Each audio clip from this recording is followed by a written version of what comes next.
Bonjour à tous et bienvenue sur la télévision du Mahon Meir, diffusée et enregistrée depuis la ville de Jérusalem.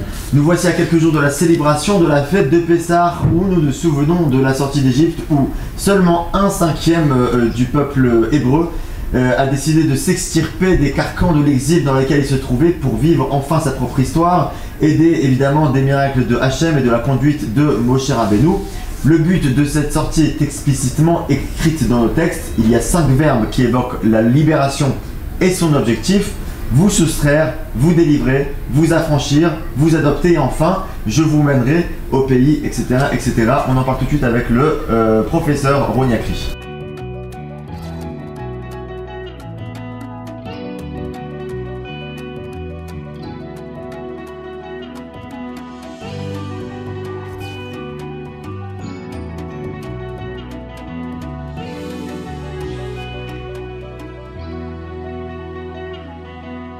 Roni Akri, bonjour. Shalom David, toujours un plaisir de vous revoir. Merci, et moi de même. D'abord, une question nous interpelle. 210 ans, c'est la durée de l'esclavage en Égypte, où le peuple hébreu a été bien ancré et aliéné. Et soudain, tout va très vite. La sortie est si rapide que la pâte n'a pas le temps de lever, d'où la matzah. Et après cet épisode, il faut comme une nécessaire maturation pour donner une impulsion de nouveau au peuple d'Israël. Et on se retrouve pendant longtemps dans le désert. Alors qu'est-ce qui a fait que pendant 210 ans, on était dans un état latent, qu'on sorte très rapidement et que de nouveau, on a besoin d'une maturation? Je ne sais pas si véritablement nous sommes sortis rapidement. Si vous parlez de la nuit de la sortie, il est évident qu'elle s'est faite le plus rapidement possible. C'est l'empressement. Mais je crois qu'il y a eu une certaine maturation nécessaire. Je vous rappelle qu'il y a nombre d'événements qui ont eu lieu en amont de cela. L'un des plus grands événements fut, à mon avis, le 10 Nissan, lorsqu'il faut aller prendre l'agneau, qui devait s'appeler Pascal, d'après ce qu'on m'a dit, de le prendre au nez et à la barbe des Égyptiens, ce qui n'était pas anodin, étant donné que c'était un crime de lèse-majesté, entre guillemets, un acte de résistance. Donc il a fallu une certaine maturation. Les plaies ne se sont pas passées en une seule journée. Et tout cela, eh bien, met en avant le fait qu'il y a une longue évolution pour prendre conscience. Et vous l'avez précisé, je le réitère, malgré cette nécessaire maturation, 4/5, la majorité, 80% des Hébreux esclavagisés se laisseront entreprendre par, les feux de la magie égyptienne. Et ils seront capables d'accepter ce que l'Égypte leur montre, à savoir que des vessies peuvent être des lanternes. Roni Akri, dans quel cadre s'inscrit cette liberté et quel est le prix de la liberté? Déjà, essayez de définir la liberté. Vous savez qu'en hébreu, on emploie chofesh et cherut. Chofesh, c'est, à mon avis, la liberté de mouvement, la liberté de penser. Vous savez que dans les années 70, nombre de personnes manifestaient pour la liberté de pensée et de mouvement en URSS. Raison qui fera que les gens qui lutteront pour cela, dont certains sont mes amis, on les appellera des refusniks. Ils refusaient le fait de ne pas avoir le droit de penser et d'agir. Cherut, c'est à mon avis la liberté, mais dans le sens de ce qui est gravé. Vous savez, gravé, ça veut dire que c'est quelque chose que j'ai inscrit sur les parois de mon cœur. Mais si elle est gravée, ça veut dire qu'elle touche à la volonté. Donc je dirais que le chofesh est lié à la pensée, au mouvement, alors que le cherut, la liberté dans ce sens-là, gravé, est lié intimement à la volonté. Et donc lorsque nous parlons de liberté, eh bien nous devons mêler ce triptyque que j'appelle la pensée, le mouvement et la volonté. Roni Akri, à l'occasion donc des fêtes de Pessah, vous avez écrit, il y a quelques années de cela, un article intitulé « La liberté inachevée ». Vous écrivez la chose suivante, je vous cite, « Une grande leçon se dégage de l'Exode. La libération n'est pas le fruit d'une victoire humaine, mais un don de Dieu. Durant la dernière journée du séjour d'Israël en Égypte, durant la dernière nuit, la passivité des Hébreux est totale. » très surpris par finalement cette évidence et qu'en tout cas qui nous choque. C'est pas une liberté voulue. Je continue sur ce que je vous disais tout à l'heure. C'est quand même 4/5 des personnages qui ne verront pas ce qu'il fallait voir. La chose sera, je vous rappelle, à l'époque de Cyrus, lorsqu'il conquiert la Babylonie, en 597 avant l'ère chrétienne, et en 598, il lance son décret qui permet aux Juifs, puisque ce sont les habitants de la Judée, donc des Juifs, de revenir en terre d'Israël. Là aussi, le Talmud nous dira qu'ils sont 42 000 à monter, avec Yoshua le grand prêtre et Zorovavel, et 60 ans plus tard, quelques-uns avec Ezra, et 13 ans après Ezra avec Néhémia. Mais en fin de compte, nous parlons d'une minorité. Et à chaque fois, si vous dites que c'est pas le fruit d'une victoire humaine, oui, je dis pas totalement humaine, ni même pratiquement pas humaine, mais d'une certaine manière ici, c'est l'Éternel qui intervient pour sortir les enfants d'Israël, si je suis bien entendu la texture biblique. L'interpellation de Moshe, la mission de Moshe, à savoir provoquer cet événement qui sera la sortie d'Égypte. Mais seulement une minorité reconnaîtront que la volonté, l'action et le mouvement dans l'existence sont absolument nécessaires. La majorité non. Mais ne croyez pas que quelque chose ait changé, David. Alors, nous avons toujours affaire aux mêmes malfrats de l'histoire humaine. Oui, mais à un autre niveau, parce que les 4/5 n'ont pas vu les miracles qui se produisaient sous leurs yeux, donc n'ont pas entendu les signes de l'histoire. Aujourd'hui, ça se fait de manière naturelle, donc on peut dire qu'à force... Je ne crois pas qu'ils n'aient pas vu les miracles. Ils ne pouvaient pas voir les miracles. S'ils ne les voient pas de manière surnaturelle, encore moins de manière naturelle, comme aujourd'hui, ça se passe... plus avec les miracles explicites de l'époque, ce qu'on rappelle à Pessah. Mais prenez un exemple comme celui que je donnais, celui de Cyrus. Lorsque le décret Cyrus, qui est rappelé à la fin des Divrei Yamim Bet, les derniers psukim, pensait que vous êtes dans une situation exilique, c'est-à-dire que vous n'êtes pas identitairement parlant vous-même, mais vous êtes l'objet d'un autre pouvoir, et voilà que tout d'un coup le pouvoir change, et l'on vous autorise à pouvoir recouvrir ce que vous aviez perdu. Oh, il n'y a pas très longtemps, 70 ans. Et malgré cela, vous avez une minorité de gens qui pensent qu'il est nécessaire de retrouver le terroir ancestral pour pouvoir s'y affirmer de nouveau.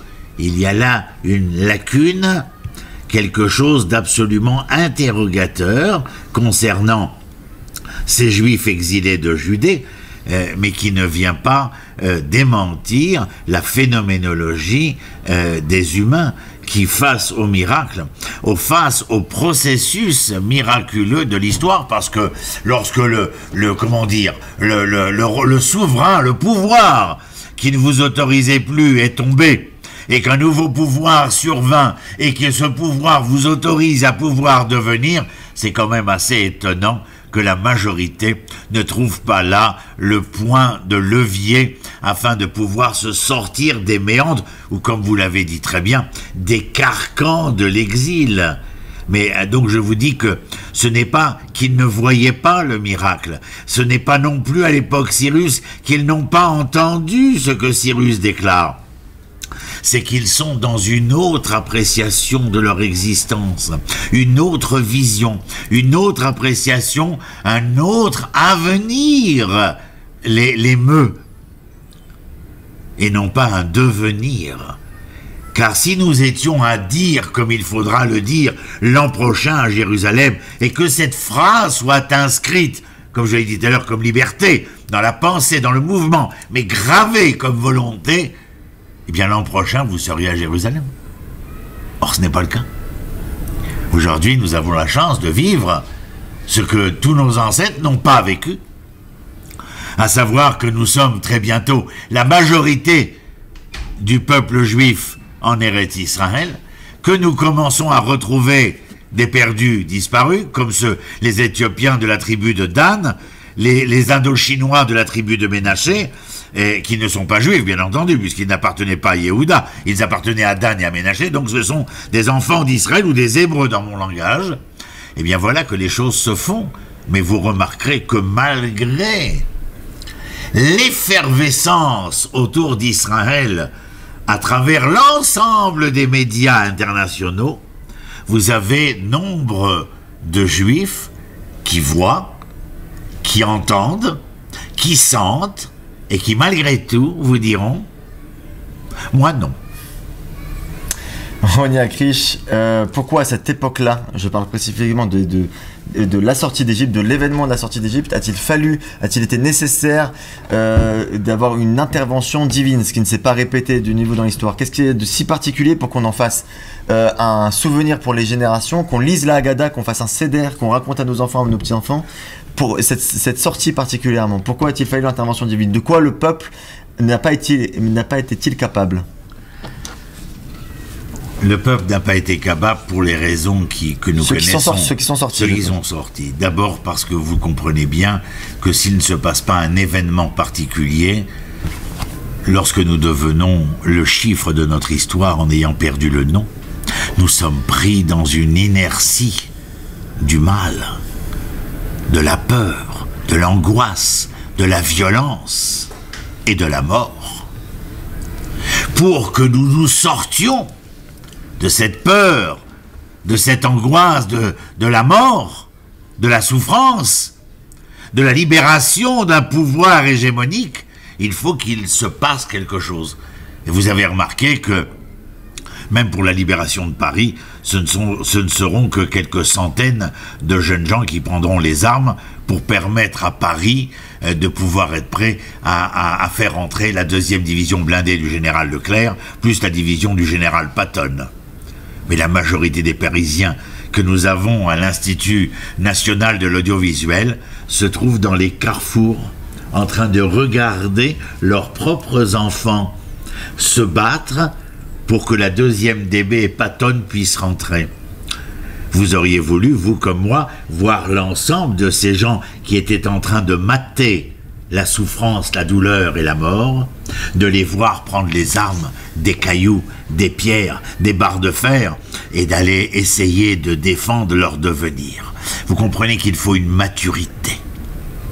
Israël ne s'est pas fait avec la majorité d'Israël. Israël s'est fait avec une minorité de Juifs qui étaient prêts à se battre et à combattre, mais qui avaient la maturité. Et je dis que lorsque l'on n'est pas capable de se sortir des carcans de l'exil, voilà la leçon de l'Éternel. C'est qu'il nous fait savoir qu'il y a envers et contre tout une immaturité de l'homme concernant son rapport à l'histoire, au moment de l'histoire et au mouvement de l'histoire. Je finirai par une dernière question. Vous dites que ce projet, c'est le titre de votre article, est encore inachevé. Est-ce que, selon vous, on s'en remet encore à Dieu aujourd'hui pour résoudre les problèmes? Je pense que la majorité d'Israël se remet à Dieu à différents niveaux. Vous dire que la majorité... Je parle dans un événement similaire à la sortie d'Égypte. Ça veut dire de nouveau de sortir et d'arriver à la Géoula, et la délivrance finale. On s'en remet encore à Dieu aujourd'hui? Je pense que, en tant que croyants, que nous aurons encore besoin de l'Éternel pour parfaire et achever ce devenir. Vous entendez dans ma parole quelque chose de terrible, mais je vais vous le dire.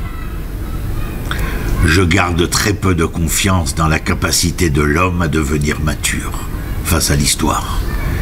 Mais je suis capable d'entendre que certains hommes puissent devenir matures lorsque l'histoire provoque. Roni Akrish, merci beaucoup pour tous ces enseignements. Merci, en tout cas, on se retrouve aussi très vite pour... Vous m'avez troublé, Roni. Oui, hein. Merci en tout cas de nous avoir suivis sur la télévision du Mahon Meir. Nous diffusons depuis la ville de Jérusalem et vous êtes toujours invités à proposer ici dans les commentaires de cette émission des thématiques d'émission, à réagir aux propos du professeur Roni Akrish, bien évidemment, et à être en contact avec nous. On se retrouve très bientôt. Au revoir, Koltouf Raksamer.